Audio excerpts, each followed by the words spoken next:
Hi, it's Steve. Today we'd like to show you how to change the lid switch actuator kit on your washer. It's a really easy job. Let me show you how we do it. Now, to remove the lid actuator kit on this style of washer, we first of all have to remove the lid. This type of washer uses nylon balls for lid hinges, and the way to remove them is simply to grasp the lid and pull sharply to pull it out of place. Now, often you'll find that those hinge balls have increased in size and will not pull off easily, or you run the risk of damaging the porcelain surface of the main top. So we're going to use a slightly different method. If the lid doesn't rock really easily side to side, don't try pulling it off, we'll pry it off. So what we'll need is a small pry bar and something to protect both the surface of the main top and the lid itself.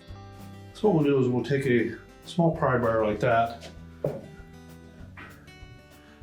and just go into one side, an inch or two back from the edge, and simply pry up on it.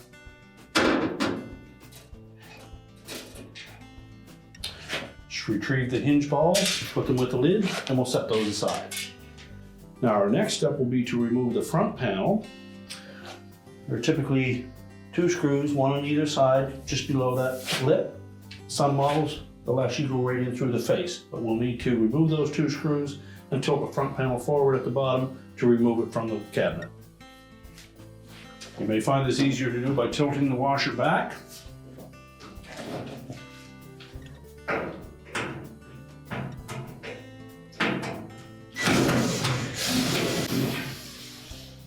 Now with the screws removed, we're simply going to pull that front panel forward at the bottom and then unhinge the 2 top spring clips that hook onto the lower edge of that main top. We can then set the front panel aside. Now next we're going to remove 2 bolts that go up through the top lip of the cabinet into the bottom edge of that main top. So a 3/8 hex head bolt.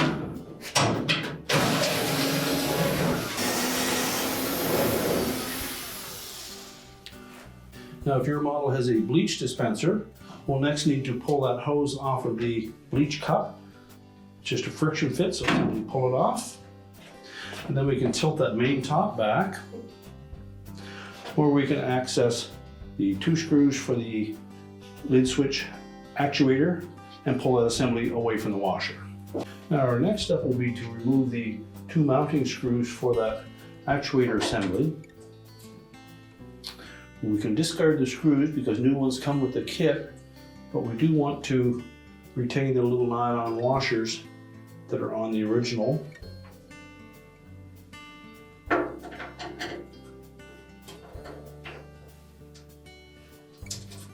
With the retaining screws removed, we can now carefully raise the main top and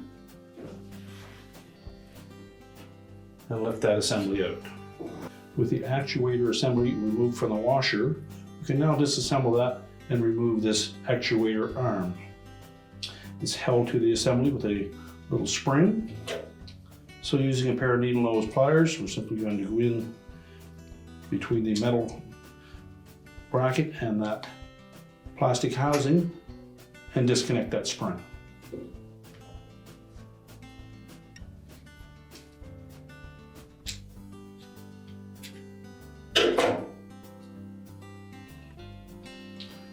And then rotate that hook away from the housing. We can discard the old housing. Now to reassemble the new lid switch actuator, we'll take the body that has the 2 screw holes in it, and with the opening facing down, we'll take the plunger assembly, slide that into place. It should really only fit one way. We're just going to temporarily set that aside. Now next we'll take that switch lever arm, and with the hooked end pointing down, we'll take our spring, and we'll take the long end of that spring, or long hooked end, and we'll attach it to the hole in that lever arm.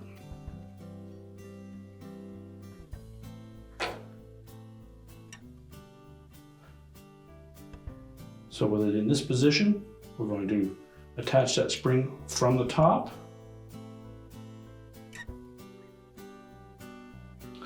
We can then just hold it upside down, and it should look like this.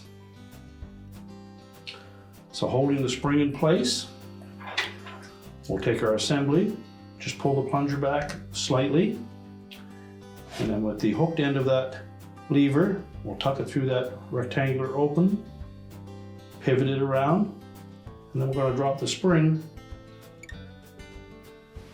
down through the center. So if we hold that spring up against the actuator arm, we can then take a pair of needle nose pliers, grasp the hook end of it, and we'll attach it to the hole in the bottom of that plastic housing.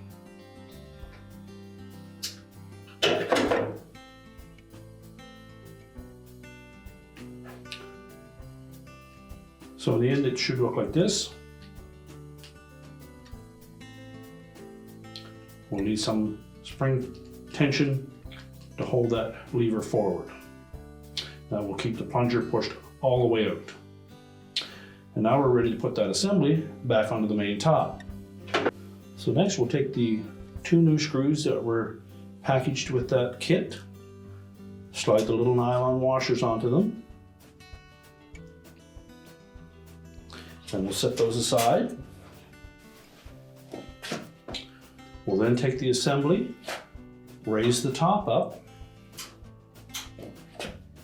and we're going to position that assembly so that the hook on the end of that switch arm fits just forward of the push button on the lid switch. Line up the plunger in the opening, and then while holding that assembly in place, we can attach one of the mounting screws.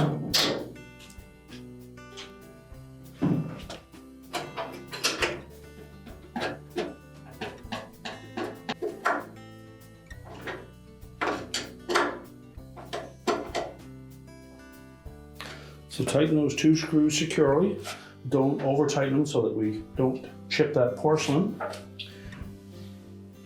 Just verify that the lever is in front of the lid switch, and as we depress the actuator button, it should contact the lid switch.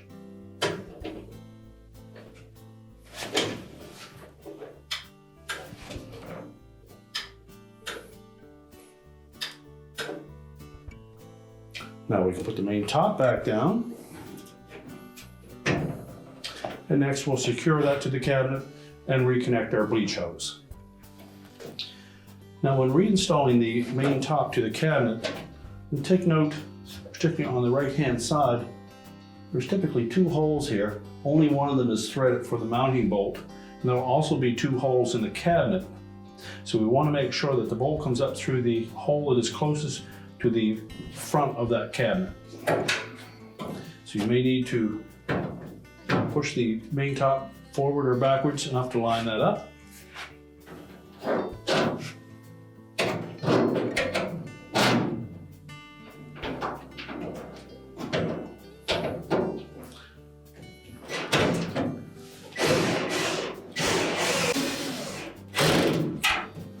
So tighten those both securely, and make sure that we reattach that bleach hose securely to the bleach cup. And now we can put the lid back on. Now to reinstall the lid, we need to make sure that we seat that lid ball into the recess in the lid and the recess in the top.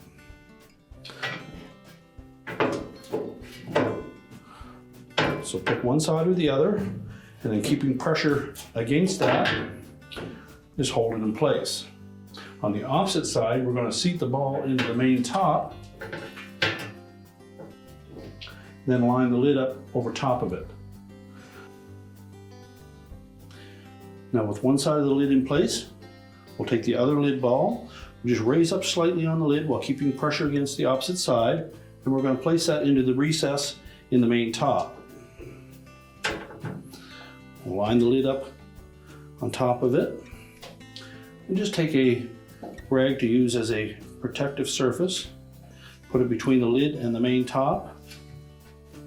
Now with the rag firmly in place, we're next going to press down on that lid and try to engage that lid ball into the lid itself. We can pull the rag out of the way, verify that both hinges are in place, and now we're ready to put the front panel on. Now to reinstall the front panel, we want to make sure that we line up these two spring clips with two little notches that are underneath the leading edge of that main top. So tilt it out at an angle, make sure it's pressed firmly up against the top, is equal distance side to side, and while keeping some upward pressure on it, rotate it down into place. There should be a very tight gap across the top. Next we can put in the retaining screws on the bottom. On models that have the front panel screws hidden, those will go up at a bit of an angle.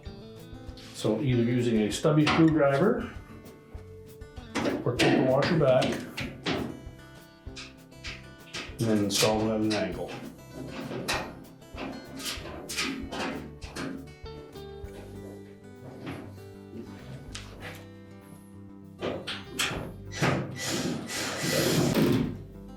Just make sure the front panel is secure, and then we can prepare to push the washer back into place. Now that we have the washer back together, we're ready to push it into position, reconnect the power, and your repair is complete.